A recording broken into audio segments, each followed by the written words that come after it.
दोस्तों नमस्कार, colonel Ajay CEO Ajay astronomy group first global astro finance digital channel से आपसे मुखातिब होता हूं। आज 9 अक्टूबर सन 2023। दोस्तों, ड्राई फ्रूट्स और स्पाइसेस के अंदर देश का पहला चैनल है जो हर सूचना और खबर आप तक सबसे पहले पहुंचाता है। साथ साथ मार्केट इंटेलिजेंस और रिसर्च रिपोर्ट भी आप तक प्रस्तुत करता है जो कि सत्य साबित होती है। याद कीजिए, आपको मखाने पर हमारा अग्रिम विश्लेषण और शानदार तेजी दर्ज हुई। साथ साथ किशमिश के ऊपर भी हमारा अग्रिम विश्लेषण, केसर, मखाना, काजू, बादाम, इन सभी पर हमने आपको लगातार अपडेट और विश्लेषण दिए हैं। आज के एपिसोड में हम पिस्ता के ऊपर बात करेंगे। दोस्तों, टर्की यानी तुर्की में पिस्ता का उत्पादन का घटने का अनुमान लगाया गया है।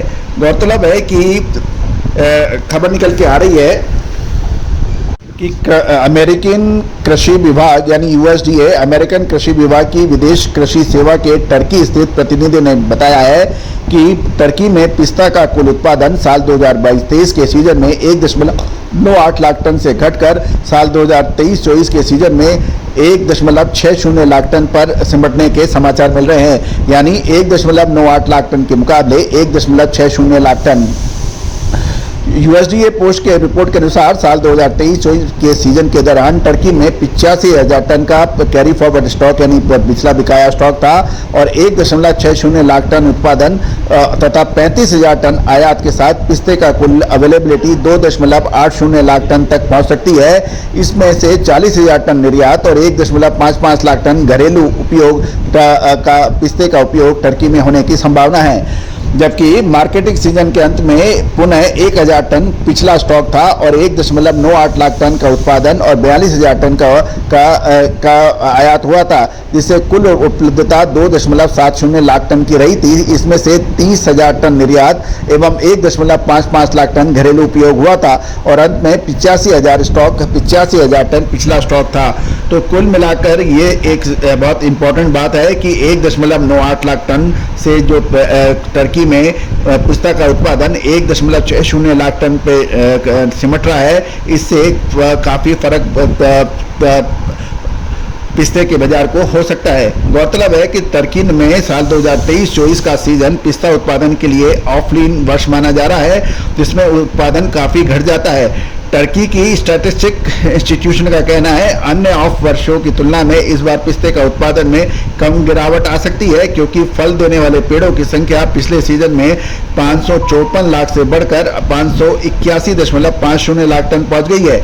इसमें 5% की जो इंक्रीज है उसके अनुसार अनुत्पादक पेड़ों की संख्या भी 237 लाख से 7% बढ़कर 254.70 लाख टन हो गई है, क्योंकि जो अनप्रोड्यूसिंग पेड़ है उनकी संख्या भी लगातार बढ़ रही है। और यही वजह है कि अब टर्की में पिस्ते का उत्पादन में अब भारी कमी की उम्मीद लगाई गई है।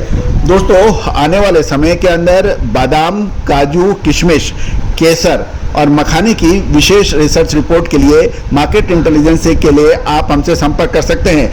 दोस्तों, याद रखिएगा, तेजी आने के बाद तेजी और मंदी आने के बाद मंदी कहने से कभी कोई फायदा नहीं मिलता है। फायदा तभी होता है जब आप स्टॉक करते हैं और स्टॉक को सही समय पे एंट्री और एग्जिट कर सकते हैं। और यदि टाइमली आपने एंट्री नहीं किया और टाइमली आपने मुनाफा नहीं वसूल किया तो हाल अभिमन्यु जैसा हो जाता है कि आप एंट्री तो कर जाते हैं लेकिन एग्जिट नहीं कर पाते और फिर वो बात किताबों में रह जाती है। और व्यापारियों का मुनाफा किताब में रह जाना या गोदामों में रह जाना ये कोई नई बात नहीं है, लेकिन समय पे माना मुनाफा वसूल करना ये व्यापार में सबसे महत्वपूर्ण मानी जाती है। और दोस्तों, इंडियन सिस्टम ऑफ एनालिसिस और फंडामेंटल एनालिसिस का जब संयुक्त रूप से कॉम्बिनेशन होता है, वो दूसरे किसी भी मेथड से उससे बेहतर तरीका और बेहतर एनालिसिस मिल पाता है। दोस्तों, याद कीजिए, मखाने पर हमारा इंटेलिजेंस, जीरे पर हमारा इंटेलिजेंस, लाल मिर्च पे हमारा इंटेलिजेंस, इलायची, छोटी हरी इलायची पे हमारा इंटेलिजेंस और ब्लैक कार्डेमन यानी बड़ी इलायची पे हमारा अग्रिम अनुमान, ये अक्सर सत्य साबित होते हुए आप देखे गए हैं। दोस्तों, आप हमारे चैनल पे नए हैं और अभी तक सब्सक्राइब नहीं किया है, यदि चैनल पसंद आता है तो सब्सक्राइब अवश्य कीजिएगा। यदि आप फेसबुक पे देख रहे हैं तो पेज को फॉलो अवश्य कीजिएगा, ताकि आप तक हमारी सारी इन्फॉर्मेशन लगातार पहुंच पाए। All the very best, good luck, happy trading.